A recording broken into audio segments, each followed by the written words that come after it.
yo soy, bueno, Consuelo Durán, soy la directora médica del Laboratorio de Neuroquímica Dr. Chamoles, donde hacemos diagnóstico de enfermedades metabólicas, pero también tenemos un área médica donde los médicos que siguen a sus pacientes nos pueden consultar por mail, por teléfono, pueden enviarnos los pacientes para que los veamos en consultorio y hacemos también seguimiento y tratamiento de algunos pacientes. El tipo A y el tipo B son por el déficit de una enzima que se llama esfingomielinasa ácida, y el tipo A es una forma más severa, el tipo B es una forma más leve. No hay que confundirla con la enfermedad de Niemann-Pick tipo C, que es otro mecanismo, ¿sí? Es por un trastorno en el transporte del colesterol. La enfermedad de Niemann-Pick tipo B es también, bueno, una enfermedad metabólica porque falla una enzima, y es una enfermedad lisosomal porque esa enzima se encuentra dentro del lisosoma, que es donde se degradan determinados metabolitos. En este caso en particular es una grasa que no se puede degradar, la esfingomielina, que es un esfingolípido. Entonces la enfermedad de Niemann-Pick B también es un esfingolípido, así por eso digo que es muchas cosas, ¿no es cierto? Principalmente los pacientes se presentan con agrandamiento de órganos, agrandamiento del vaso principalmente, esplenomegalia, ¿sí? También pueden tener hepatomegalia, el agrandamiento del hígado, pueden tener alteraciones en los análisis de sangre, en el hemograma, pueden tener los glóbulos blancos, los glóbulos rojos bajos o las plaquetas bajas, pueden tener tendencia a sangrados. Más característico por ahí de laboratorio es la alteración de los lípidos, donde el HDL está bajo, donde el LDL puede estar muy alto, ¿sí? Estamos hablando de los colesteroles buenos y malos. Los triglicéridos también pueden estar elevados. Después hay algo muy característico que es en el fondo de ojo. En una evaluación oftalmológica hay que hacer fondo de ojo porque se puede ver una mancha rojo cereza. Esto no es exclusivo de la enfermedad de Niemann-Pick tipo B, pero la verdad es que con las otras manifestaciones lleva mucho a pensar en esta enfermedad. Puede haber también trastornos respiratorios, dificultad respiratoria, y en las radiografías se pueden ver un patrón característico intersticial.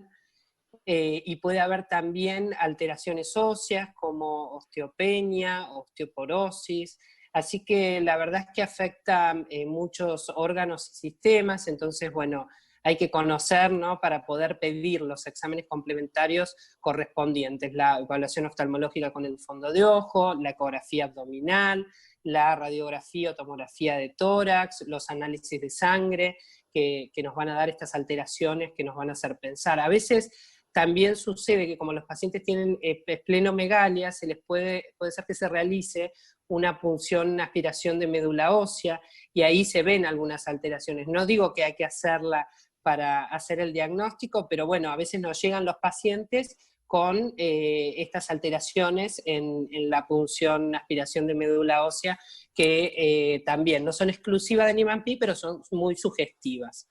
El estudio para el diagnóstico de la enfermedad es el estudio de la enzima en gotas de sangre en papel de filtro. Ustedes, creo que vos sabés que el doctor Chamoles fue quien desarrolló esta técnica para poder dosar las enzimas en las gotas de sangre en papel de filtro, porque antes se hacía en leucocitos que tenían que ser aislados de sangre, y eso es una técnica laboriosa y el transporte es complicado. En cambio, esto se impregna una gota de sangre en un papel, esto se puede mandar por correo desde cualquier lugar del país, y se hace el estudio de la enzima en esa gota de sangre. Si está deficiente, después se confirma si en leucocitos. Pero bueno, esto de la gota de sangre revolucionó las enfermedades lisosomales, y realmente para nuestro país, que es tan extenso, ¿no? Es algo que facilita muchísimo el diagnóstico. se necesitan múltiples estudios y se necesita de la multidisciplina y de la interdisciplina, principalmente, que los especialistas puedan interactuar entre sí. Se necesita oftalmólogo que haga el seguimiento, un cardiólogo es muy importante, el médico clínico, bueno, un médico que haga de médico de cabecera y que pueda interactuar con todos los especialistas también para poder coordinarlos. Tarda mucho, ¿no? Entonces se dice que los pacientes hacen como una odisea diagnóstica, ¿no? Este viaje que tienen que atravesar y que muchas veces pasan por muchos especialistas y no se llega a un diagnóstico, y la verdad es que terminan como perdiendo mucho tiempo. Sí, pueden estar como 10 años a veces hasta un diagnóstico, pero bueno,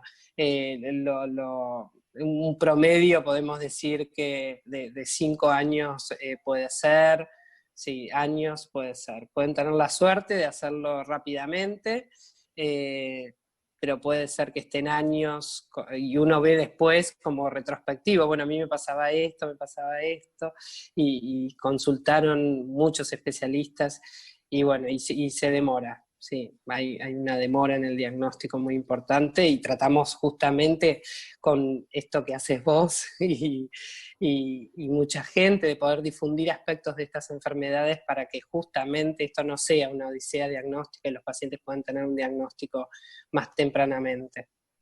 Un mensaje para los médicos que tienen pacientes con estos síntomas o por ahí con otros síntomas que no logran llegar a un diagnóstico, es que nos pueden consultar, que pueden incluso enviarnos muestras desde cualquier lugar del país para que podamos analizar para la enfermedad de Niemann-Pick o para otras enfermedades lisosomales también.